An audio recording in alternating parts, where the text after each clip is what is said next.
श्रीभगवानुवाच इदं तु ते गुह्यतमम् प्रवक्ष्यामनुसूयवे ज्ञानं विज्ञानसहितं यज्ञात्वा मोक्षसे शुभात् राजविद्या राजगुह्यम् पवित्रं विदमुत्तमम् प्रत्यक्षावगमं धर्म्यं सुसुखं कर्तुम् अव्ययम् अश्रद्धाना पुरुषा धर्मस्यास्य परन्तप अप्राप्य मां निवर्तन्ते मृत्यु संसार वर्त्मनि मया तत्मिदं सर्वं जगत व्यक्तिमूर्तिना मत्स्थानि सर्वभूतानि न चाहं तेष्वस्थितः मया तत्मिदं सर्वं जगत व्यक्तिमूर्तिना मत्स्थानि सर्वभूतानि न चाहं तेष्वस्थितः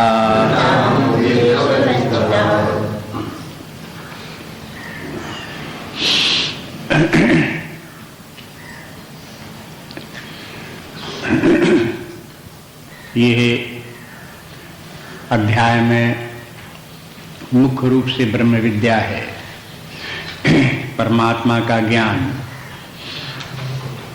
प्रधान रूप से उसी का वर्णन है। इसीलिए ज्ञान विज्ञान बोले कि हम इस अध्याय में आपको ज्ञान विज्ञान फिर सुनाएंगे। बोले कि ज्ञान सुनाएंगे विज्ञान सहित। विज्ञान सहित के माने क्या हो गया कि ज्ञान तो बताएंगे परमात्मा का परोक्ष ज्ञान, परमात्मा किस प्रकार का है और उसका विज्ञान कैसे होता है और विज्ञान होने पर व्यक्ति को किस प्रकार की अनुभूति होती है वो भी हम बताएंगे। बोले कि ये बात ध्यान में रखना कि जो कुछ हम बताने जा रहे हैं बहुत गूढ़ है, इसलिए जरा समझने की कोशिश करना, ध्यान देना। तीन श्लोकों में भगवान ने जो ये महिमा बताई अर्जुन के ध्यान को आकृष्ट करने के लिए कि वो ऐसा न हो कि वो दुर्योधन की 11 क्षोणी सेना की तरफ दृष्टि डाल रहा हो, इतने लोग खड़े हो में लड़ना है, वहां तो टेंशन का मामला, दोनों तरफ सेनाएं खड़ी हुई हैं, तो कहां तक व्यक्ति अपने दिमाग को जो है वो एकाग्र करेगा सुनने समझने के लिए। उसका कुछ न कुछ ध्यान चला ही जाएगा उसकी तरफ, इतनी बड़ी सेना, उससे सबसे युद्ध करना। तो भगवान कहते हैं उधर देखना भूल जाओ, अब जरा ध्यान दो हमारी तरफ। सेना जो कुछ खड़ी है खड़ी रहने दो। बहुत महत्वपूर्ण बात अब हम बताने जा रहे हैं तुमको, उसको समझने की कोशिश करो। आपको ये लगे कि ये बड़ी गूढ़ बात है तो हटाओ, कौन झंझट में पड़े, तो कह रहे ना तो फिर तुम बड़े घाटे में रहोगे, बड़ी हानि होगी। न चेत वेदीत महतः विनष्टि ही, एक केनोपनिषद है, उसमें आता है कि अगर आपने ये न समझ पाए इस तत्व ज्ञान को, ब्रह्म ज्ञान को, तो बहुत बड़ी हानि हो गई आपको। देखो मनुष्य जीवन प्राप्त हुआ, इतनी सद्बुद्धि भगवान ने दी, विचार करने की सामर्थ्य योग्यता दी, और आपने सब साधन होते हुए भी जो जीवन का लक्ष्य था, जो प्राप्तव्य था, उसको भुला दिया, उसकी तरफ जान ही नहीं दिया। हाँ, इससे बड़ी विनष्ट क्या होगी, हानि इससे बड़ी और क्या होगी। उसके बाद मनुष्य जीवन के बाद कहीं कीड़े मकोड़े हो गए, कहीं पक्षी हो गए, कहीं पशु हो गए, तो फिर क्या होगा, फिर थोड़ी कर पाओगे सब ये। इसलिए मनुष्य शरीर प्राप्त करके अवसर मिला, जबकि इस ज्ञान को प्राप्त कर सकते हो, नहीं प्राप्त किया तो महती विनष्टि, बहुत बड़ी हानि हो गई। इसलिए ये सर्वोत्तम विद्या है और यह परम पवित्र है और ये परम कल्याणकारी है, परम मंगलमय है। जो व्यक्ति इसमें श्रद्धा नहीं रखता वो फिर व्यक्ति को क्या होता है, उसका तो फिर वही हाल है कि वो कितनी 84 लाख योनियां, उनमें चक्कर काटते रहो।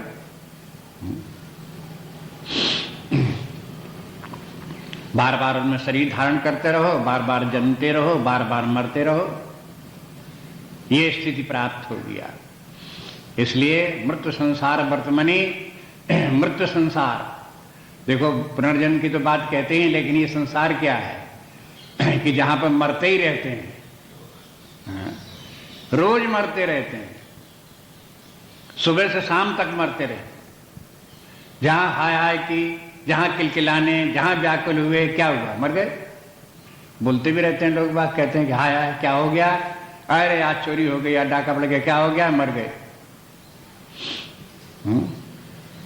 तो ये मरण क्या है, जो मर गए रोज बोलता रहता है व्यक्ति। इस मरण में आप पड़े ही रहोगे, किलकिलाते ही रहोगे, हाय हाय करते रहोगे, इससे छुटकारा नहीं। छुटकारा चाहते हो तो फिर इस विद्या को, ब्रह्म विद्या को सीखो, ध्यान दो, समझने की कोशिश करो। न समझने में आवे तो समझ लो कि ब्रह्म विद्या में कमी नहीं है। कमी कहाँ है? अपने चित्त की शुद्धता में। अभी पूछ के पूर्व साधनाएं जो बता चुके हैं, जैसे 6वें अध्याय में ध्यान बताया, 3रे अध्याय में कर्मयोग बताया, आपने ये सब साधनाएं पहले से नहीं कर रखे, तो उसका दुष्परिणाम ये है कि आज आपको हम जो बड़ी गूढ़ बात बताने जा रहे हैं, वो सब आपको नहीं समझ में आएगी। और जब समझ में नहीं आई, क्या गया, सिर से ऊपर निकल गया, अरे बड़ी कठिन बातें हैं, अरे बड़ी मुश्किल। एक व्यक्ति कहने लगा कि इतनी कठिन गीता क्यों लिख दी गई, हमारा धर्म ग्रंथ बड़ा कठिन है, सरल लिखना चाहिए। तो देखो और जितने धर्म ग्रंथ कितने आसान हैं, मुसलमानों के देखो, ईसाइयों के देखो, अपना धर्म ग्रंथ इतना कठिन लिख दिया गया।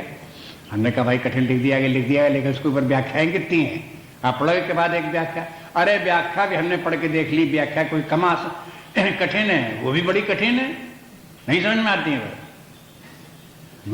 आसान लिखना चाहिए। अब उनको कहा कि भाई देखो, आसान की बात नहीं है, दुनिया में और बहुत से लोग जो कि मध्यम अधिकारी हैं, निकृष्ट अधिकारी हैं, उनके लिए तो कुरान है, बाइबल वगैरह है, लेकिन जो उत्तम अधिकारी हैं उनके लिए गीता है, उपनिषद है। अगर आप इनको समझना चाहते हो तो उत्तम अधिकारी बनो। ये मत समझो कि वे कठिन है, बल्कि ये समझो कि हमको उनके समझने की दुर्बलता है, सामर्थ्य नहीं है। इसलिए अपनी सामर्थ्य का गुण कह करके भगवान ने यह भी कहा कि भाई अपनी योग्यता, क्षमता, चित्त की शुद्धता, अंतर्मुखता आप अपनी परिपक्व रखो।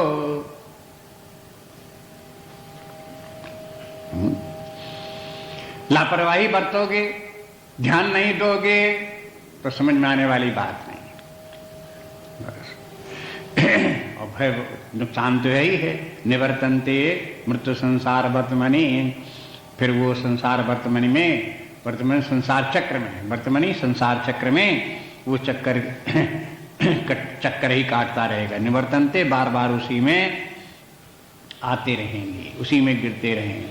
अब यहां देखो संसार को चक्र कर दिया, मृत्यु संसार वर्तमनी, संसार शब्द यहां भी आ गया। इसलिए संसार शब्द का जब प्रयोग अपने शास्त्रों में होता है तो उसी पारिभाषिक शब्दों ने शंकराचार्य ने बता दिए। इसलिए गीता इत्यादि को समझने के लिए शंकराचार्य के ग्रंथों को पहले से पढ़ करके रखना चाहिए। चाहे जितने आपको कठिन लगते हों, आप उनको पहले पढ़ो, आत्मबोध पढ़ करके रखो, और उसमें संसार की परिभाषा याद करके रखो, और फिर जब संसार शब्द आवे तो उस परिभाषा को लगा करके यहाँ देखो। मृत्यु संसार वर्तमनी, ये संसार आ गया तो संसार के माने क्या हुआ? राग द्वेष संकुल, जीव का बनाया हुआ, अपने आप अपनी गणना से। ऐसे नहीं कि बार बार तुम मृत्यु संसार में पढ़ोगे तो अर्थ लगा लिया कि हे भगवान, तुम्ही ने तो ये दुनिया बनाई थी, तुम्ही ने तो ऐसा बनाया था, तुम्ही ने तो गड्ढे में डाला, तुम्ही ने तो ऐसे किया, बस उन्हीं को पर आरोप लगा करके बैठ गए हाथ पे हाथ धर करके। ऐसे नहीं। अब आंखें खोलो जरा, स्वयं जिम्मेवारी, अपनी जिम्मेवारी लो, समझो कि गलती हमसे हुई है और हम ही को इसको सुधारना है। रास्ता बताते हैं भगवान की किस प्रकार से होगा। गलती हो गई, गलत रास्ते से सही रास्ते पर आने का उपाय हम तुमको बताते हैं, उसको समझो। अब जो संसार चक्र है वो तो व्यक्ति का छूटेगा, उससे तो उद्धार होगा व्यक्ति को, लेकिन उसके साथ साथ संसार चक्र का कारण, एक कारण ये जगत भी है। जगत संसार एक ओर तो व्यक्ति की मानसिक कल्पना है और दूसरी ओर बाह्य जगत के जो आकर्षण हैं वो भी व्यक्ति के लिए संसार के कारण बनते हैं। देखो, समझने की कोशिश करो। बाह्य जगत के विषय भोग हैं, सुंदर स्वादिष्ट भोजन, सुंदर सुगंधित पुष्प आदि, सुगंधित तेल आदि, आपके जो है वो हो, और जितने भी इंद्रिय भोगों के साधन सामग्रियां हैं, शरीर सुख के जितने भी साधन जगत में हैं, ये सब जगत के अंतर्गत आते हैं। ये जगत व्यक्ति के लिए परोक्ष रूप से, माने इनडायरेक्ट वे में, व्यक्ति को सुख देने वाला भी है, दुख देने वाला भी है। सुख देने वाला किन लोगों के लिए है कि जो लोग की अपने पूर्व जन्म के कर्म करते आ रहे हैं, कर्म चक्र में फंसे हुए हैं, अपने अपने कर्मों को भोग रहे हैं, जो अनेक जन्मों से इन विषय भोगों की कामना लिए हुए आए हैं, उनको भगवान ने ये जगत बना दिया कि तुम्हें विषय भोग मिलते रहेंगे, तुम इनको भोगते रहो। उनकी इच्छा के अनुसार उन्हें प्राप्त करा दिया, तो जगत हो गया बढ़िया। जगत के विषय उन लोगों के लिए बहुत अच्छे लगने लगे, उनके भोग में प्रवृत्त हो गए। लेकिन जिनकी की आंखें खुली, जिनको ज्ञान हुआ, उनको ये समझ में आया कि ये जगत जो है और इसके जितने भी विषय हैं, न ये सत्य हैं और न सुखदायी हैं, भ्रामक। इनको देख करके भ्रम पैदा होता है। अब जो भ्रम है वो संसार का भाग हो गया। जगत जितना था वो जगत तो पहाड़ पर्वत नदियां सूरज और पेड़ पौधे फूल व्यक्ति जितने हैं ये तो हो गए जगत के अंतर्गत। लेकिन जब हम उनको ये समझने लगे कि ये सत्य हैं, सुखदायी हैं, आकर्षक हैं, इस प्रकार का जो भ्रम अपने अंदर पैदा हुआ, ये जगत का अंग नहीं है।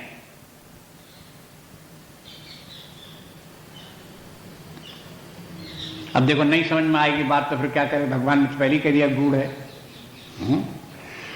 इसलिए ये जो भ्रम पैदा होता है अपने बुद्धि में, ये हानिकारक है। इस भ्रम का निवारण करने के लिए भगवान उपाय बताते हैं कि तुम क्यों इस भ्रम में पड़ गए, इस भ्रम से छुटकारा पाओ। लेकिन देखो, अगर ये कोई शास्त्र बता भी दे कि ये जगत को तुम सत्य समझ रहे हो, सुखदायी समझ रहे हो, ये भ्रम है, तो ऐसे कहने से भ्रम छूट नहीं जाता। भ्रम एक ऐसी वस्तु है, मैंने फैलेसी है समझ लो भ्रम, कि वो एक छूटती है दूसरी लग जाती है, दूसरी छूटती है दूसरी लग जाती है। एक भ्रम छूटता है दूसरा भ्रम पैदा हो जाता है, दूसरा भ्रम छूटता है दूसरा भ्रम पैदा हो जाता है। जैसे मान लो है तो रस्सी, और थोड़े थोड़े अंधेरे में, थोड़े थोड़े उजाले में आपने उसे सर्प समझ लिया। तो सर्प क्या है? भ्रम है तो नहीं है, था मानसिक कल्पना है, भ्रम है। लेकिन किसी ने कहा कि वहां सर्प नहीं है, तुम बेकार भ्रम में पड़े हो कि हाँ समझ गए सर्प नहीं है, सर्प नहीं है, यहां तो कोई लकड़ी पड़ी हुई है। अब लकड़ी क्या है तो वहां रस्सी, आप उसे लकड़ी बता रहे हो, ये क्या भ्रम नहीं है? ये भी भ्रम है। अरे कहा कि अब भी तुम भ्रम में हो, लकड़ी नहीं है, हाँ समझ गए, जमीन में दराज होगी, गड्ढा होगा, वही मालूम पड़ता है। कही कि नहीं वो भी नहीं है, ये भी भ्रम है। कहीं हाँ पानी पड़ा होगा, ये क्या है? एक भ्रम छूटा दूसरा भ्रम आ गया, दूसरा भ्रम छूटा दूसरा भ्रम आ गया। क्यों? क्योंकि मूल भ्रम का जो कारण अविद्या है उसका निवारण नहीं हुआ। अविद्या क्या है? अविद्या माने विद्या से अविद्या, माने रस्सी रस्सी है, ये तो है विद्या, और रस्सी को ज्ञान नहीं है, वो अविद्या है। तो जब तक रस्सी का ज्ञान नहीं होगा तब तक ये भ्रम बने ही रहेंगे, एक नहीं दूसरा, दूसरा नहीं दूसरा।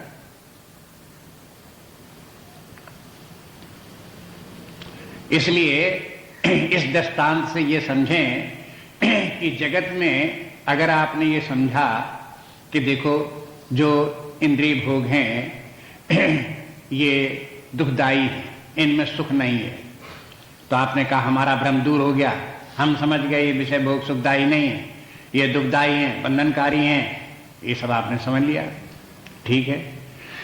इतने समझने से आपका भ्रम दूर नहीं हो गया। अब क्या भ्रम रह गया? आप कहोगे कि इसके माने यदि व्यक्ति की प्रशंसा हो, आदर सत्कार प्राप्त हो, ये बहुत अच्छी बात है। अब सत्कार के लोभ में, आदर के लोभ में व्यक्ति उस प्रकार से अपने आदरणीय बनने की कोशिश करने लगा और लोगों से आदर चाहने लगा, तो अब क्या हुआ? ये एक भ्रम छूटा और दूसरे भ्रम गले में फंस गया।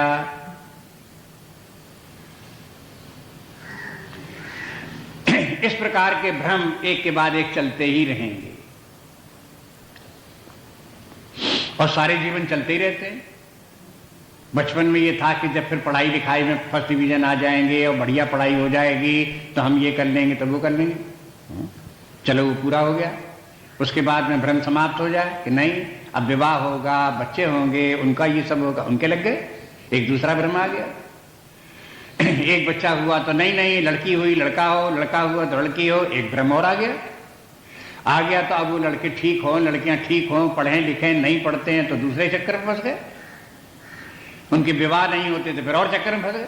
एक भ्रम के बाद दूसरा भ्रम, दूसरे भ्रम के बाद दूसरा भ्रम, एक चक्कर के बाद दूसरा चक्कर, सारे जिंदगी लगा रहा। हिसाब किताब लगा के देख लो, इतने सब भ्रमों के दूर हो जाने पर भी सारे जीवन से प्रारंभ काल से एक के बाद एक भ्रम दूर होता रहा, लेकिन क्या दूसरा नया भ्रम नहीं आता रहा? और क्या इस वृद्धावस्था में क्या भ्रम सारे समाप्त हो गए? अब भी कोई ना कोई भ्रम। ये हमसे ऐसे टेढ़े क्यों बोल देता है? इसको क्या अधिकार इस प्रकार का बोलने का? ये क्यों इस प्रकार से मुंह घुमाता है? ये क्यों नहीं हमसे बोलता है? ये क्यों नहीं हमसे नमस्कार करता है? चले आ रहे हैं अब भी सीधे। क्यों? तात्पर्य यह कि सत्य का ज्ञान नहीं। सत्य माने परमात्मा तत्व क्या है उसका ज्ञान नहीं। जहां ये मालूम हुआ कि आत्मा एक है और वही अपना स्वरूप है, वही ब्रह्म है, वही परमात्मा है और उसके अतिरिक्त दुनिया में कहीं कुछ है ही नहीं है, दुनिया ही नहीं है, तो दुनिया में क्या सवाल है? और कहीं कुछ है नहीं, दुनिया ही नहीं है, जगत भी नहीं है, संसार भी नहीं है। इस प्रकार की आंखें खुल जाए, दिख जाए किसी व्यक्ति को, तो फिर अब बताओ अब भ्रम कैसे हो?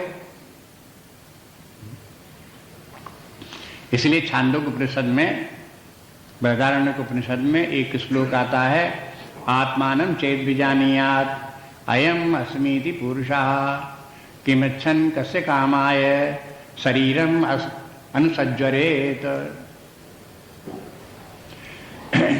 आत्मानं चेद विजानीयात्, यदि किसी व्यक्ति ने इस आत्म तत्व को जान लिया, परमात्मा को जान लिया, चेत माने यदि, कदाचित, यदि आत्मानं चेद विजानीयात् अयम अस्मीति पुरुषः, कि ये रहा वो परब्रह्म परमात्मा पुरुष जो है परम पुरुष, ये रहा, इस प्रकार से साक्षात अपरोक्ष देख लिया, अविद्या दूर हो गई, बस उसके बाद फिर भ्रम नहीं होंगे। फिर कहते हैं कि मैं छिन्न कैसे काम आए, माने न तो कामना करने वाला रह गया और न काम में पदार्थ रह गए। जगत कहो, संसार कहो, इसमें क्या है? दो ही चीजें हैं, एक तो कामना करने वाला है और दूसरे काम में पदार्थ हैं। जब तक कामना करने वाला है और काम में पदार्थ हैं तब तक भ्रम बना ही हुआ है। काम में पदार्थ रहेंगे, कामना उत्पन्न होती रहेगी, एक कामना के बाद दूसरी, दूसरी के बाद दूसरी, इस प्रकार के कामनाओं का चक्र चलता ही रहेगा, चलता ही रहेगा, इसका समाप्त होने वाला नहीं है। इसलिए यह कामना करने वाला और काम में पदार्थ दोनों कैंसिल, डिलीट, खत्म हो गए। क्या बचा?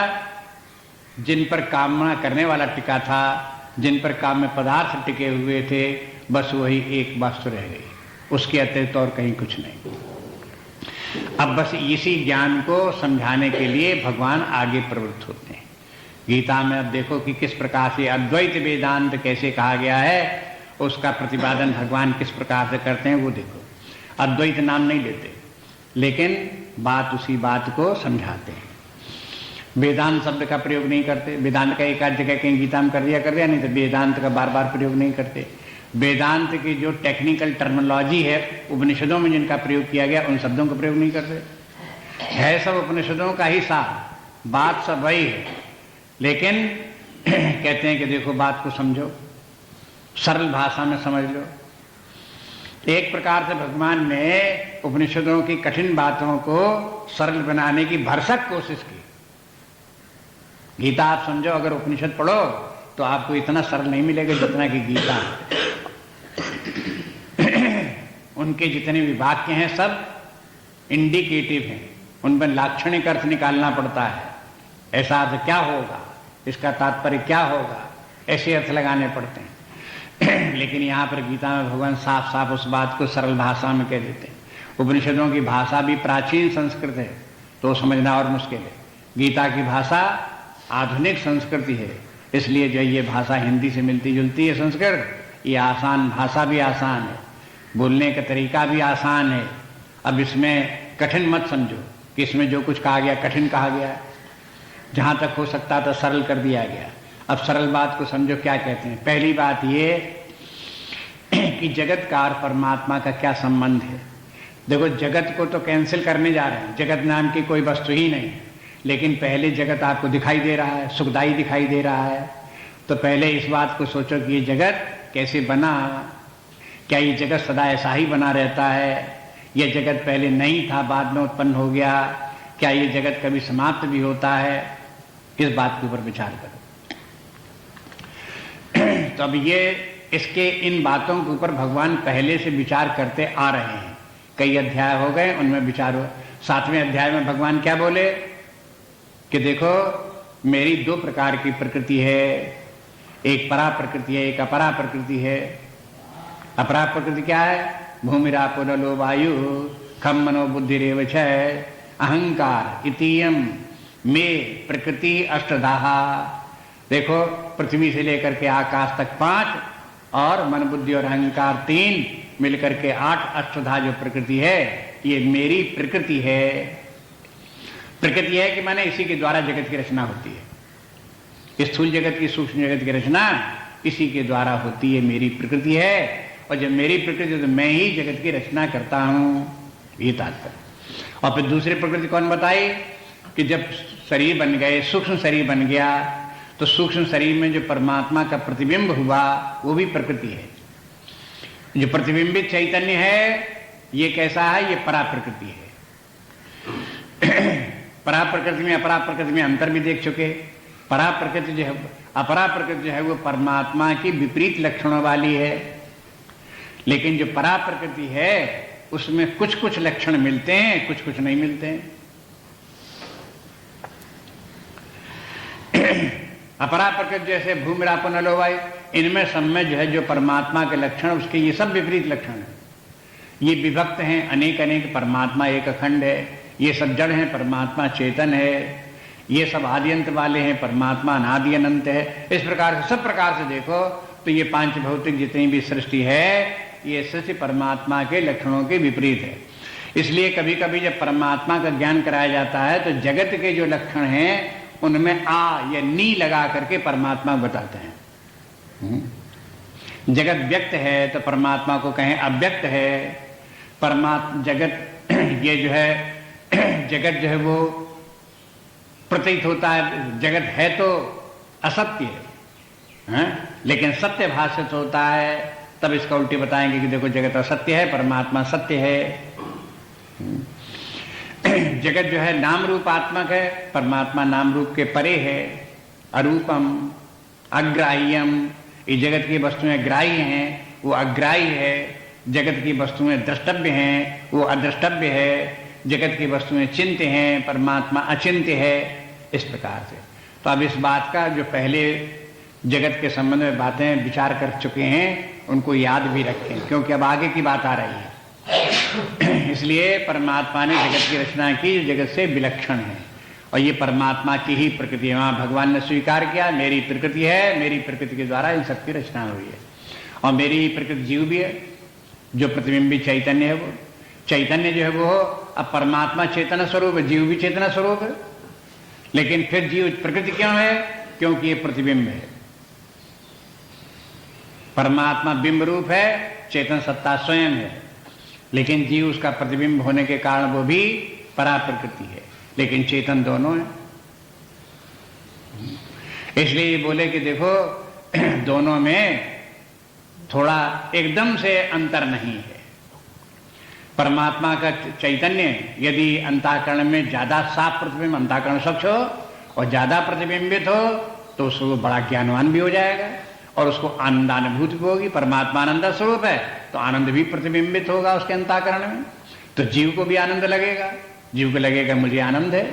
जैसे सुषुप्तावस्था में जब डीप स्लीप में होता है तो जीव अपने ही आनंद का, उसी अज्ञान के आनंद का उपभोग करता है, लेकिन जीव का जो समय अपना आनंद है वो भी प्रतिबिंबित आनंद है, डायरेक्ट आनंद परमात्मा का नहीं है, क्योंकि वो परमात्मा भाव में नहीं है। इसलिए जीव जो है वो हो परमात्मा के ही लक्षणों से युक्त है। चेतना भी उसी प्रकार से, सत्ता भी उसी प्रकार से, आनंद भी उसी प्रकार से, ये सब प्रतिबिंबित हो रहे हैं। परमात्मा की चेतना भी प्रतिबिंबित होती है, जीव में चेतना भी है।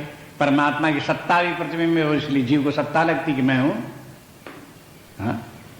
हर व्यक्ति को लगता मैं हूं, तो मैं हूं क्या? ये प्रतिबिंबित सत्ता है।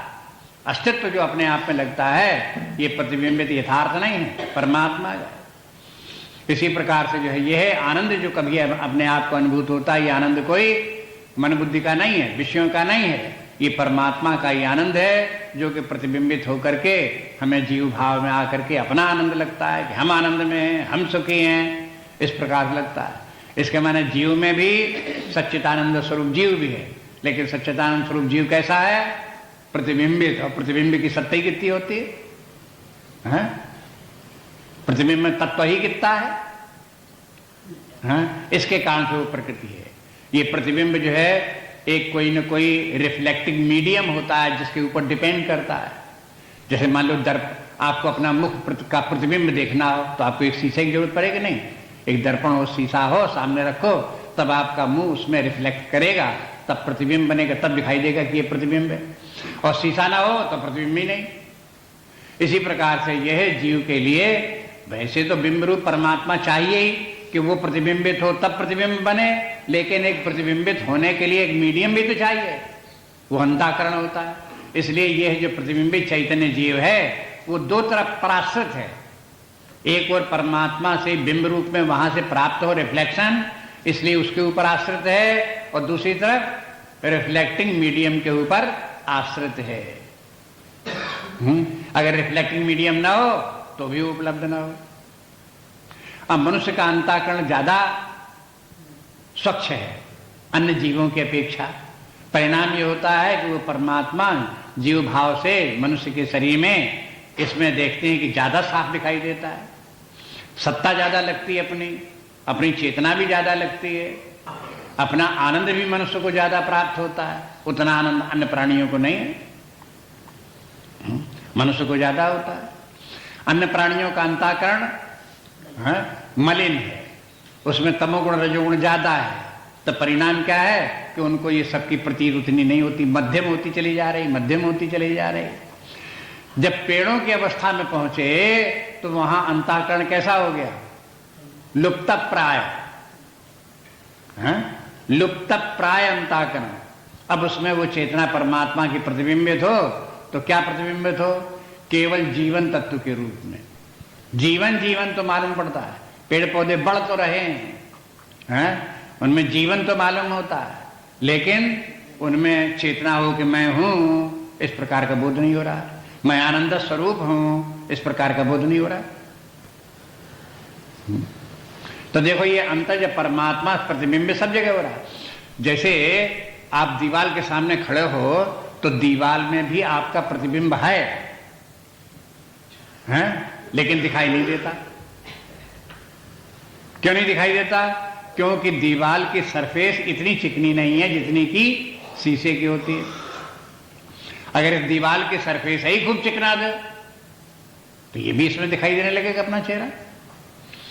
ऐसे ही जितने अंतःकरण हैं वो उनकी सरफेस चिकनी है, जहां वहां तो जीव भाव करके जीव की चेतना आनंद खूब है, और जहां पर सरफेस जिनका के अंतःकरण मध्यम धूमिल रजोगुणी तमोगुणी, वहां वो चेतना धूमिल हो गई। बस इसी प्रकार समझ लो, इसके माने ये है, जब भगवान ने बोला कि ये जीव जो है ये मेरी पराप्रकृति है, तो उसका तात्पर्य वहां देख चुके थे। उसको स्मरण रखो, इसलिए बात बताई आपको।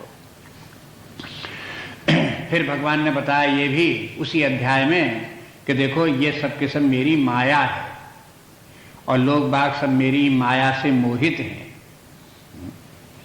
ये मेरी दिव्य माया, इस माया के मोह में पड़ करके व्यक्ति न माम प्रपद्यन्ते, मेरी शरण में नहीं आते, मेरा चिंतन नहीं करते। अब इसके माने क्या हुआ था वहां पर? इसके माने परमात्मा का बनाई ये जगत जो है, तो कोई व्यक्ति ये तो नहीं देखता कि जगत का निर्माता कितना महिमावान होगा, उस जगत को देख करके बस उसी में लुप्त होकर के रह गया। हाँ, तो जगत ही की तरफ देखेगा तो परमात्मा की तरफ काहे को देखेगा? इसलिए कह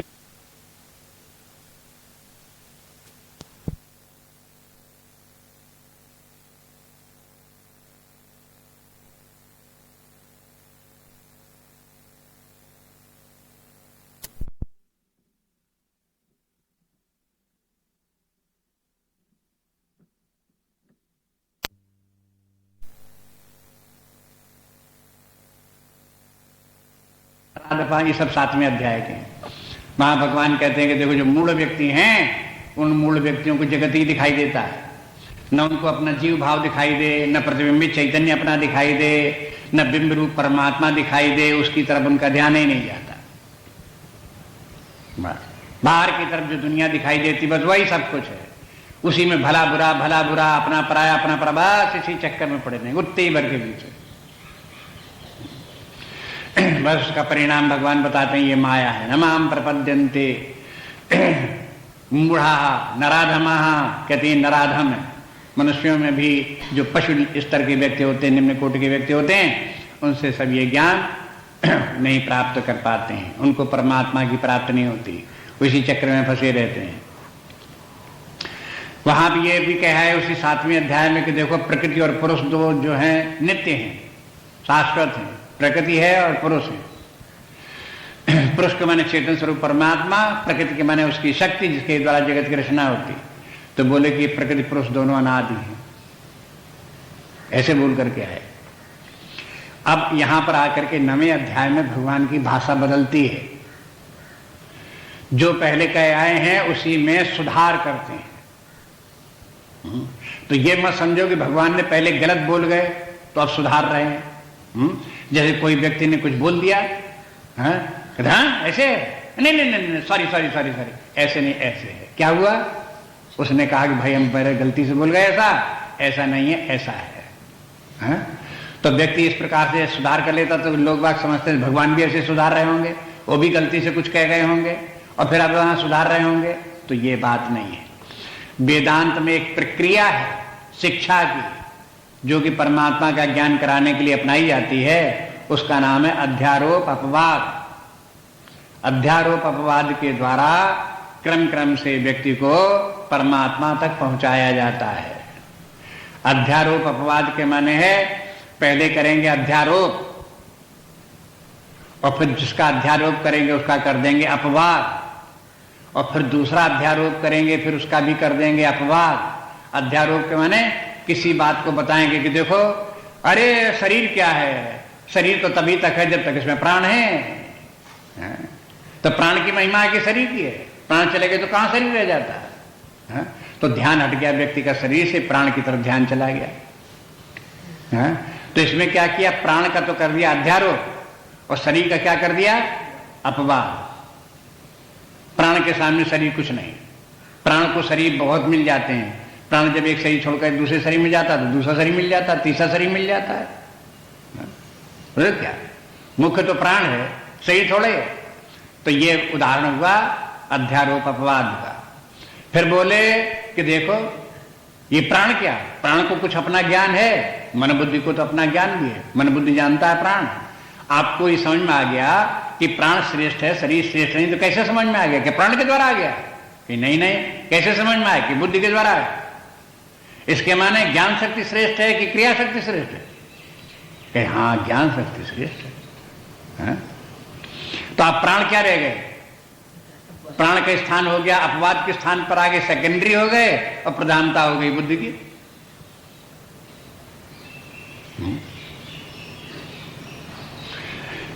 ये अध्यारोप अपवाद कहलाता है। ऐसी आखिर में अंत में चलकर कह देते हैं ये बुद्धि क्या है, तुम बुद्धि समझते हो सब कुछ है दुनिया में। हाँ, जो बड़े बुद्धिमान है उनकी बड़ी आदर करते हो, बड़ा उनका सम्मान करते हो, मानते हो कि बुद्धि बहुत बड़ी चीज है। लेकिन बुद्धि क्या है? बुद्धि में अगर पर चेतना न हो तो बुद्धि में क्या होगा? बुद्धि होती तो है उस समय जब सुषुप्तावस्था में बुद्धि तुम्हारी कहां चली जाती है, बेहोशी की अवस्था में तुम्हारी बुद्धि कहां चली जाती है? ऐसी बुद्धि से क्या हुआ? चाहे जितना कोई बुद्धिमान व्यक्ति हो, चाहे जितना ज्ञानवान व्यक्ति हो, लेकिन जब उसकी बुद्धि जो वो हो, कभी होती कभी नहीं होती। तो जो बुद्धि के होने न होने का प्रकाशक है वो श्रेष्ठ है कि बुद्धि। लो अब अध्यारोप अपवाद फिर हो गया। बुद्धि इतनी हम मात्रा समझ रहे थे बुद्धि की, वो बुद्धि भी गई, उसका भी अपवाद हो गया, उसके स्थान पर कुछ और ही आ गया। तो ये वेदांत की प्रक्रिया है। इसलिए अध्यारोप अपवाद की जो प्रक्रिया है उसे समझना चाहिए। अब ये भगवान इस अध्यारोप अपवाद की प्रक्रिया जगत में भी लगाते चले आ रहे हैं। पहली बात, जो लोग ये समझते हैं कि जगत अपने आप से है, अपने आप ही चेतन है, अपने आप ही चल रहा है, तो पहले तो ये कहेंगे इसका अपवाद करना है। कहेंगे ऐसे नहीं हो सकता। कोई भी जड़ सृष्टि, कोई भी जड़ पदार्थ वस्तु अपने आप से न नियंत्रित हो सकता है, न व्यवस्थित हो सकता है, न कहीं कुछ निर्माण कार्य कर सकता है। उसके पीछे कोई न कोई चेतन सत्ता अवश्य होनी चाहिए। बिना चेतन सत्ता के ये सब कुछ संभव नहीं है। बताओ ऐसा कोई उदाहरण जहां पे कोई रचना अपने आप हो रही हो। हाँ? मिट्टी लेकर के आप धर दो कमरे में, महीने भर रखी रहे, चंद वर्ष भर रखी रहे, घड़ा नहीं बनेगा कभी। हाँ? कि मिट्टी कभी कभी अपने आप आ जाए, घड़ा बन के तैयार हो जाए, ऐसे नहीं बनेगी। धरी रहेगी, बरसों धरी रहेगी। उसके लिए एक चेतन सत्ता चाहिए, एक कुम्हार चाहिए आवे, जब मिट्टी को साने घड़ा बनावे तब घड़ा बनेगा, नहीं मिट्टी मिट्टी बनी रहेगी। तो क्या आपको आवश्यकता नहीं, ये नहीं महसूस होता कि एक चेतन सत्ता चाहिए? इसको समझाने के लिए कहते हैं भगवान ने पहले वहीं से शुरू किया कि देखो ये समस्त जगत जो है ये है, ये जड़ जगत का निर्माण करने वाला ये तो प्रकृति है। प्रकृति के माने जड़ है, और ये प्रकृति मेरी है, मैं इसका स्वामी हूं। प्रकृति का अधिपति मैं हूं, मेरी ही ये प्रकृति है। तो इसके माने क्या हुआ? भगवान ने इस जड़ प्रकृति के मूल में विद्यमान एक चेतन सत्ता, ईश्वर की चेतन सत्ता स्वीकार की और उसकी स्थापना की पहले, कि पहले तो इस बात को मानो कि ईश्वर अवश्य होना चाहिए जिसने इस जगत की रचना की। अपने आप से ही जगत नहीं हो सकता। तो इस बात को पहले समझ करके चित्त में बैठा लो। जब ये बात चित्त में बैठ जाए कि जगत अपने आप से नहीं हो सकता, जरूर ईश्वर ने बनाया। 8वें अध्याय में भगवान जब आते हैं तब कहते हैं कि देखो इस जगत को मैं कल्प के आदि में इस जगत की रचना करता हूं, कल्प के अंत में इस जगत को समेट करके अपने आप में ही लीन कर लेता हूं। और कल्प कितना बड़ा होता है, ब्रह्मा जी की आयु कितनी बड़ी होती है, ये सब बता दिया है? अभी 8वें अध्याय में ये बात हो गई। ये सब क्यों बताया? ये इसलिए बताया कि जगत का आदि अंत है और परमात्मा इस आदि अंत जगत के भी पहले है, बाद में भी है और सदा है। इसलिए ऐसी सत्ता जो कि अनादि अनंत है, उस सत्ता की तरफ ध्यान दिलाने के लिए, और जगत उत्पन्न होता है, नष्ट होता है, उसी परमात्मा से उत्पन्न होता है, उसी में लीन हो जाता है। अब धीरे धीरे करके ये बुद्धि लाओ कि जगत की महानता है कि परमात्मा की है। हाँ? आपकी महिमा किसकी आपको दिखाई दे रही है? कि हमें तो जगत की महिमा दिखाई दे रही, यहां पे बड़े सुखदायी वस्तु हैं। अरे क्या महिमा इसकी आपको दिखाई देती है? जिस परमात्मा की महिमा को देखो जिसने सारा जगत बना के खड़ा कर दिया और फिर अंत में इसको समेट करके अपने आप में ही विलीन कर लेता है।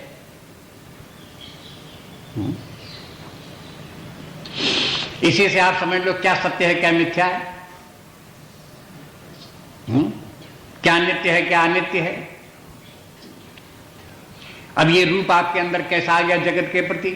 पहले आप जगत को सब कुछ समझते थे लेकिन जब आपने स्वीकार कर लिया कि ईश्वर इस जगत की रचना करता है और अपने आप में समेट लेता है, तो आपको सब कुछ जगत है ये बुद्धि हट गई, इसका अपवाद हो गया।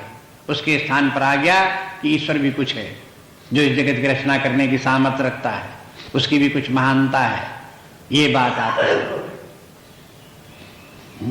अब इस बात में ये भी अंतिम बात नहीं है, अब आगे की बात भगवान बताते हैं। कहते देखो आगे की बात हम आपको बताते हैं।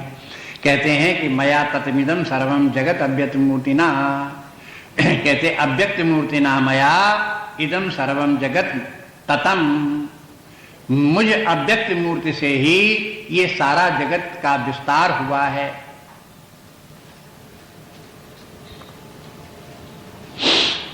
अब पहले तो ये कहते आए कि देखो मैं ही इस जगत को बनाता हूं, उत्पन्न करता हूं, मुझ में ही लीन हो जाते हैं, लेकिन उसके स्थान पर यहां ततम शब्द का प्रयोग किया।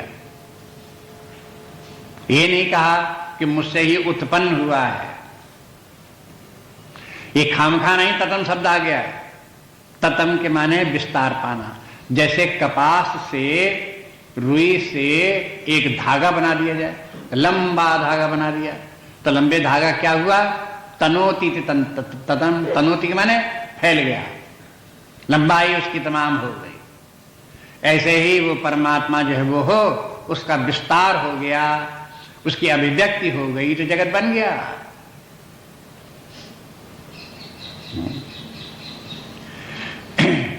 जैसे जल तरंग को बनाता नहीं है, तरंग बन गई, ऐसे कुम्हार तो घट को बनाता है, मिट्टी लाए साने बनावे, उसमें तो कर्तृत्व है, लेकिन जल में कर्तृत्व नहीं है। जल तरंग नहीं बनाती, तरंग बन गई। तरंग जल से बन भी गई, तरंग जल में स्थित भी है, तरंग जल में लीन भी हो जाती है। जल कह सकता है तरंग मेरे अतिरिक्त और कुछ नहीं है, मैं ही तरंग के रूप में व्यक्त हो रहा हूं, इस प्रकार से बोले। वैसे समझो कि यह है परमात्मा से जगत का विस्तार हुआ, अभिव्यक्त हुआ जगत। कैसे अभिव्यक्त हुआ, कार्य कारण से नहीं। कार्य कारण ऐसा जैसा कि जगत में होता है, मिट्टी से घट बनाया जाता है, ये कार्य कारण संबंध है, कॉज एंड इफेक्ट रिलेशन। भगवान कहते हैं इस प्रकार से नहीं हुआ। मैं इस जगत का कारण होते हुए भी कारण नहीं हूं, मैं इस जगत का अकारण कारण हूं।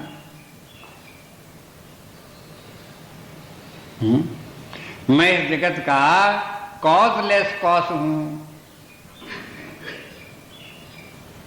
इस कॉजलेस कॉज को क्या कहते हैं, कॉजा सुई, माने जो ये कारण रहित जो कारणता है, इसको कहते हैं विवर्तवाद। विवर्तवाद, जैसे रस्सी सर्प नहीं बनी लेकिन बन गई सर्प। रस्सी सर्प कैसे बनी, विवर्तवाद से। अगर मिट्टी से घट बना तो परिणामवाद हुआ, और अगर रस्सी से सर्प बन जाए तो विवर्तवाद। अब देखो दोनों में अंतर देखो, कार्य कारण दोनों में। बिना रस्सी के सर्प नहीं बनेगा, इसलिए सर्प रस्सी की जरूरत पड़ेगी, लेकिन रस्सी सर्प नहीं बनेगी। ये उदाहरण इसलिए अभ्यास कराए जाते हैं जिससे बात समझ में आ जाए, बुद्धि में थोड़ी बात बैठे, समझो कि ऐसा भी हो सकता है कुछ। इस प्रकार से परमात्मा इस जगत की उत्पत्ति वैसे ही हुई, इस जगत का विस्तार वैसे ही हुआ जैसे रस्सी से सर्प का विस्तार हो जाता है, सर्प पैदा हो गया। इसलिए परमात्मा परमात्मा ही बना रहा, उस परमात्मा में कोई विकृति नहीं हुई, परमात्मा कोई घटा बढ़ा नहीं, चेंजेस उसमें किसी प्रकार के नहीं आए, और फिर भी जगत की उत्पत्ति हो गई। इसलिए भगवान इस बात को कहते हैं कि मुझसे इस जगत की उत्पत्ति हुई, लेकिन मुझसे के माने कहते हैं अव्यक्त मूर्तिना, मुझ अव्यक्त मूर्ति ना। देखो मूर्ति के माने है कि आकार, जैसे मूर्ति बना दी गई भगवान की, तो मूर्ति के माने क्या है, ए पर्टिकुलर फॉर्म, एक विशेष आकार, विशेष रूप, उसी को कहते हैं मूर्ति। और अमूर्त, अमूर्त के माने जिसका कोई आकार ना हो, कोई न रूप हो, तो अमूर्त हो जाए।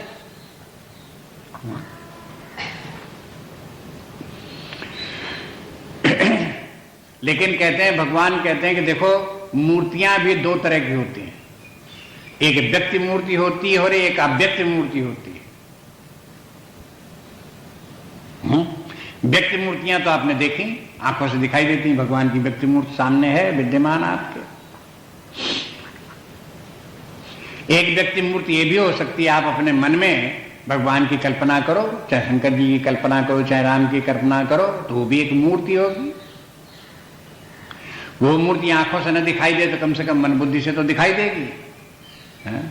वो भी इस प्रकार से एक अव्यक्त मूर्ति है। व्यक्ति मूर्ति वो भी है, अव्यक्त नहीं है, व्यक्ति ही है। चाहे आंखों से दिखाई दे, चाहे मन से दिखाई दे, चाहे बुद्धि से दिखाई दे, ये सब व्यक्त मूर्तियां हैं। एक अव्यक्त मूर्ति है। अव्यक्त मूर्ति का उदाहरण बताओ कोई। देखो, जैसे कुम्हार ने घट बनाया तो घट एक मूर्ति है, एक आकार है, बन गया। लेकिन वो घट जो है वो घट बनने के पहले मिट्टी के भीतर अमूर्त रूप से विद्यमान था। अमूर्त रूप कैसा था? अव्यक्त मूर्ति थी वो। मिट्टी में घट की एक अव्यक्त मूर्ति रहती है, जिसको कि कुम्हार व्यक्त मूर्ति दे देता है। मूर्तियां दो प्रकार की, अव्यक्त और व्यक्त। मूर्ति के बनने के पहले वो अव्यक्त मूर्ति रहती है। ये जगत भी बनने के पहले अव्यक्त मूर्ति था और अव्यक्त मूर्ति से ये जगत व्यक्ति बन गया। वेदांत में कहते हैं कि देखो, प्रकृति या माया दो प्रकार की है, एक व्याकृत माया, एक अव्याकृत माया।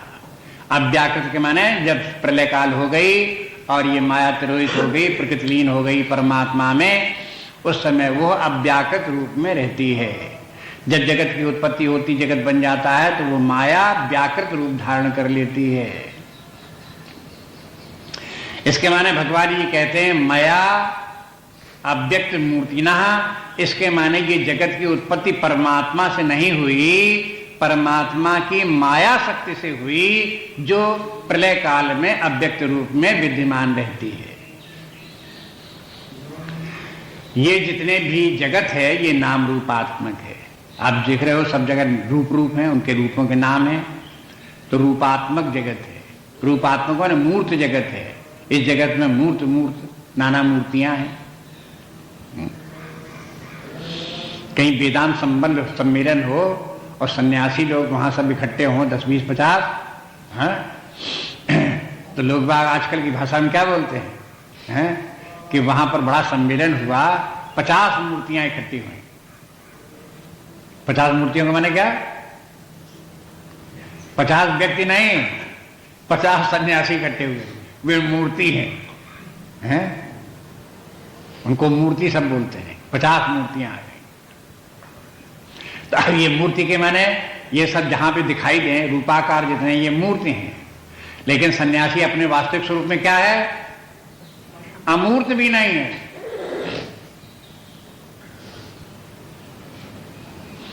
वो जो है अव्यक्त मूर्ति हो और व्यक्त मूर्ति हो, ये सापेक्ष बातें हैं। मूर्ति अमूर्त सापेक्ष बातें हैं। परमात्मा जो इनसे भी परे है। इसलिए अब शब्दावली बहुत सोच समझ करके आगे बोली जा रही है, क्योंकि गंभीर बातें हैं। इसलिए भगवान कहते हैं कि मेरे द्वारा जगत की रचना नहीं हुई, मेरे अव्यक्त मूर्ति के द्वारा ये व्यक्त जगत की रचना हो गई। नहीं तो लोग कहें कि जगत में तो नाम रूप है और आप में तो नाम रूप है नहीं, आप नाम रूपों के रहित हो, तो फिर कहां से आ गए? तो भगवान कहते हैं कि अव्यक्त नाम रूपों से ये व्यक्त नाम रूप आ गए। बस। लेकिन परमात्मा जो उसी प्रकार से अक्षुण्य बना रहा, वो जगत के रूप में नहीं हुआ। नहीं तो लोग कच्ची बुद्धि के क्या कहते हैं, जब परमात्मा से जगत बन गया तो जगत, परमात्मा तो खत्म हो गया, अब जगत ही जगत तो है, अब काहे को परमात्मा का नाम लेते हो? मिट्टी से अगर घट बन गया तो बना हुआ घट रखा आपके सामने, मिट्टी तो खत्म हो गई, एग्जॉस्ट हो गई, कंज्यूम हो गई। ऐसे ही परमात्मा से जब जगत बना तो परमात्मा तो हो गया कंज्यूम, अब जगत रह गया। कहते ऐसे नहीं है, हम ये थोड़ी कह रहे हैं। परमात्मा परमात्मा यथावत बना रहा। परमात्मा की जो अव्यक्त मूर्ति थी वही व्यक्ति मूर्ति हो गई। अब आप धीरे धीरे देखोगे कि परमात्मा की प्रधानता होती जा रही है और जगत का क्या होता जा रहा है? फ्लिम्जी होता जा रहा है। धूमिल होता चला जा रहा है। जगत की जो प्रगाढ़ता थी वो धीरे धीरे जो है वो फॉगी होती चली जा रही।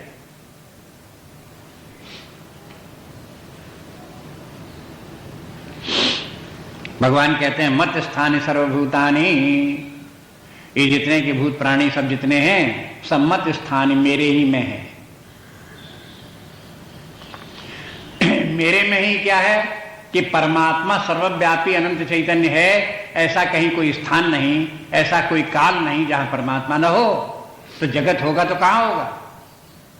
उसी में होगा, उससे बाहर तो नहीं हो सकता। अगर आपको अब भी धूमिल सा जगत दिखाई दे रहा है, नाम रूपात्मक मात्र जगत दिख रहा है, तो भी आपके मन में होगा आखिर है कहां ये?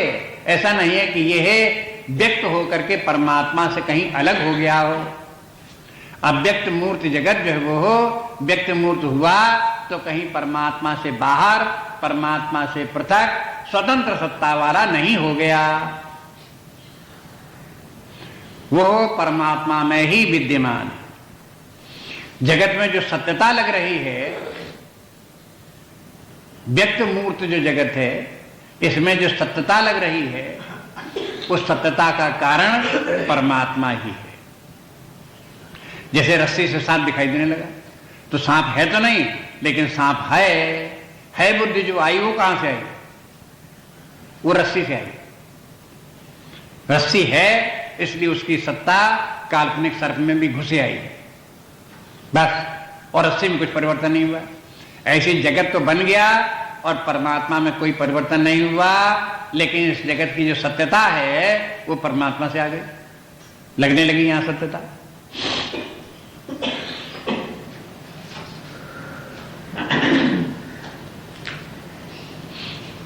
अब इस प्रकार से देखो, अब जब ये कहते हैं कि मत स्थानि सर्वभूतानि, भूतानि के अर्थ दोनों प्रकार से ले लो, पंचमहा पांच भौतिक सृष्टि और सर्वभूतानि के माने जितने भी प्राणी है वो भी सब, ये सब के सब परमात्मा के ही अंदर है। मत स्थानि माने ये कहाँ है? मेरे ही स्थान में, मुझ में ही है, मुझसे बाहर नहीं है। इनकी जो सत्ता प्रतीत हो रही है, मेरी ही सत्ता के कारण सत्ता प्रतीत हो रही है। इस प्रकार से इनको देखो। और फिर कहते हैं एक बात और देखो, कहते हैं न च अहम तेषु अवस्थितः, न च अहम तेषु अवस्थितः, तेषु अहम न अवस्थितः, मैं उनमें अवस्थित नहीं हूं। ये भाषा बदली हुई है। पहले भगवान कहे आए हैं कि ये सब प्राणी सब जगत मुझ में ही है और मैं सारे जगत में व्याप्त हूं। छठवां अध्याय देखो, वहां ये भगवान बोल करके आए। यहां कहते हैं कि देखो ये सारा जगत तो मेरे अंदर है, लेकिन इस जगत में मैं नहीं हूं। अब ये स्टैंड पॉइंट जो है भगवान का एक पर्टिकुलर स्टैंड पॉइंट है। इसके आगे की भी बात और बताएंगे। पीछे जो बताया हैं कुछ सरल बातें बताया हैं, उससे थोड़ा और गंभीर बात यहां बताने के लिए समझ गए कि अब कोई व्यक्ति तैयार हो गया है, धीरे धीरे करके समझ गया है, अब आगे की बात ये भी समझ लेगा, तब ये बता रहे हैं। और समझाने का तरीका भी यही है कि पहले आसान बात समझाओ, उसके बाद और कठिन बातें आती जाए उनको समझाओ, और कठिन आती जाए उनको समझाते जाओ। पिछली जब बात समझ में आ जाए तो आगे की बात भी समझ में आ जाएगी। स्वामी अखंडानंद जी कहते थे, एक महात्मा थे, बड़े विरक्त महात्मा थे, वेदांती महात्मा थे। अपने बस वो मट्टी का कटोरा रखते थे और टाट पहनते थे और बिल्कुल एकदम से विरक्त थे, कुछ नहीं रखते थे अपने पास। और जब बात करो तो वेदांत की बात, जब बोलो तो परमात्मा, जब बोलो तो आत्मा, उसके अतिरिक्त और कहीं किसी की बात ही ना करें। कहीं हमने उनसे कहा कि भगवान भागवत आपने सुनी कि नहीं सुनी, हम आपको भागवत को सुनावें। कहा क्या भागवत सुनाओगे तुमको, क्या रखा उसमें? कहा कि जो आप कहते हो वो भागवत में भी लिखा हुआ, कि जो हम बताते हैं भागवत में लिखा, बताओ कहां लिखा हुआ है? हाँ? अब उन्होंने भागवत सुनानी शुरू की अखंडानंद जी ने उनको, कि देखो भागवत में कहां कहां क्या क्या लिखा हुआ है। कथाएं उसकी सुनाई, 9वां अध्याय सुनाया, 11वां अध्याय सुनाया। ये सब अध्याय तमाम सुनाते सुनाते उनको अब वो जब भागवत सुनाने शुरू किए, क्या तुम गोपियों की लीला, क्या गोपियों का नाच तुम सुनाओगे? और उनको गोपियों का नाच गाना उन्हें अच्छा नहीं लगता, उसे चिढ़ थी उनको। अखंडानंद जी ने उनको सुनाना शुरू किया, पहले भगवान की और लीलाएं सुनाई, तब सुनाई तो उनको वो लीलाओं में तो कोई उनको आपत्ति नहीं लगी। ठीक, बाल लीला बहुत अच्छी, पूतना मारा बहुत अच्छे, अगासुर मारा, बकासुर मारा बहुत अच्छे, ये सब उनकी कथाएं वो सबकी सुनती चले गए। वेदांत की बातें भी बहुत आई। वो जो हैं, जो स्वामी कार्तिकेय हैं, उनकी कथा आई, दत्तात्रेय की कथा आई, उनकी कथाएं आई। दत्तात्रेय के तमाम गुरु थे, उन गुरुओं की कथाएं आई, वो सब सुनते गए, उनमें कहीं उनको कोई आपत्तिजनक बात नहीं लगी। अब जब उन्होंने सब बातें सुन ली और परमात्मा का, उसके बीच बीच में परमात्मा आ गया, प्रकृति आ गई, माया आ गई, माया के लीला आ गया, खेल आ गया, नाम रूप आ गए, सब परमात्मा आ गया, सारा वेदांत की जितनी बातें थी वो सब उसमें आ गई, उनका बोलते बोलते सब बोल गए। तब कहा कि अब सुनो, हम तुमको रासलीला सुनाते हैं। रासलीला, अब रासलीला सुनाई कि देखो कृष्ण भगवान सच्चिदानंद स्वरूप परब्रह्म परमात्मा हैं। जो वेदों की जितनी भी श्रुतियां हैं, उन्होंने भगवान से मिलने के लिए अवतार लेकर के, श्रुतियां स्त्रीलिंग है, इसलिए जब उन्होंने अवतार लिया तो स्त्रियां बन गई, गोपियां बन गई।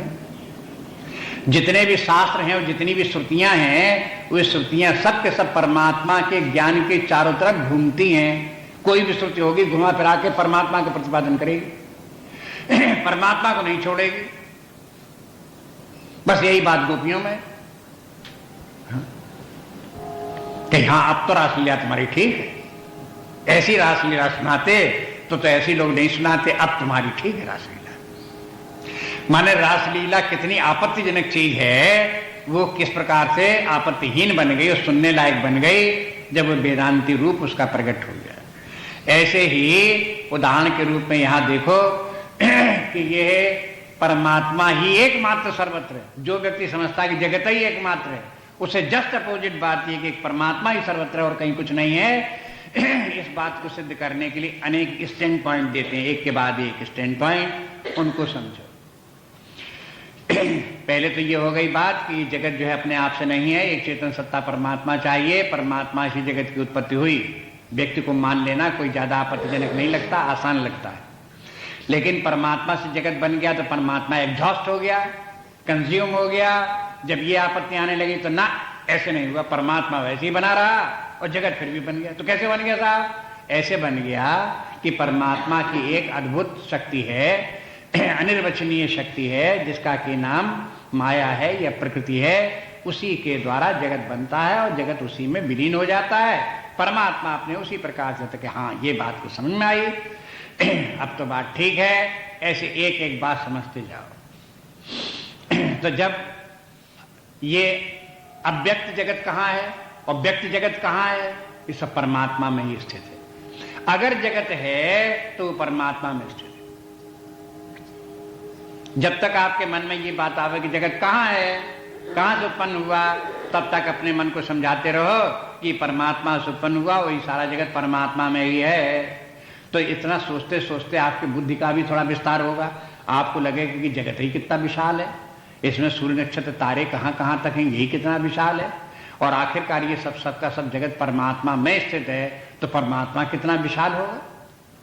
इस सूर्य की रोशनी इतनी चमचमाती दिखाई दे रही, तो आखिर परमात्मा की चमचमाहट कितनी होगी।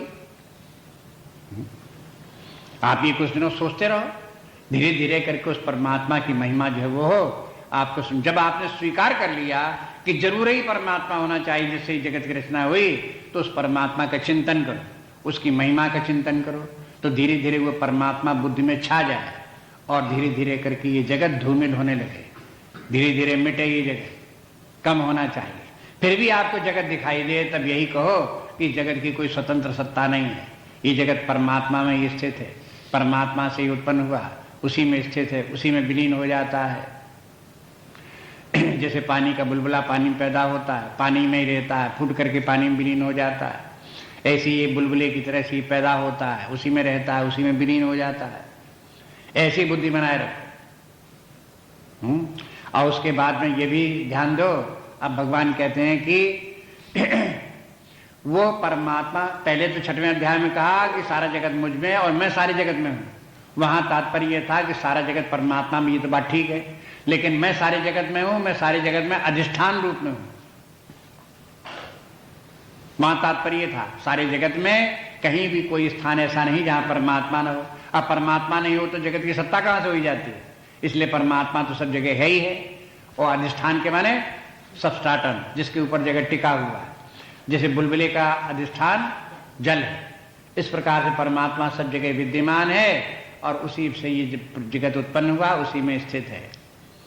अधिष्ठान कह के बता दिया सब जगह परमात्मा। लेकिन यहां भगवान कहते हैं कि मैं जगत में नहीं हूं। मैं के माने ये कि मैं जगत के ऊपर आश्रित नहीं हूं। जैसे जगत मेरे ऊपर आश्रित है, उस प्रकार से मैं जगत के ऊपर आश्रित नहीं हूं। अब इसके भी विचार करते रहो, कुछ दिन विचार करो तो आपको ये लगने लगेगा कि जगत कितना तुच्छ है और उसके स्थान पर परमात्मा कितना महान है। अपने आप समझ में आ जाए। जैसे उदाहरण रूपों में, दृष्टांत में बता दिया आपको कि देखो बुलबुला तो पानी के ऊपर आश्रित है, पानी होगा तो बुलबुला पैदा होगा। और होने पर भी कहां रहेगा? पानी में ही रहेगा, उसी में टिकेगा वो। अब मान लो अब ये कहो इसी तरह से पानी भी बुलबुले के ऊपर आश्रित है, तो नहीं, ऐसा नहीं। बुलबुला फूट गया तो भी पानी है और बुलबुला था तो भी पानी। इसी प्रकार से जगत रहता है तो भी परमात्मा है, जगत नहीं रहता है तो भी परमात्मा है। इसके माने परमात्मा जगत पर आश्रित नहीं है। अगर परमात्मा जगत में व्याप्त है तो अधिष्ठान रूप में व्याप्त है। अन्यथा आप ये समझने लगो कि जगत में परमात्मा ऐसे व्याप्त है जैसे गुब्बारे के भीतर हवा भर दो, ऐसे व्याप्त नहीं है।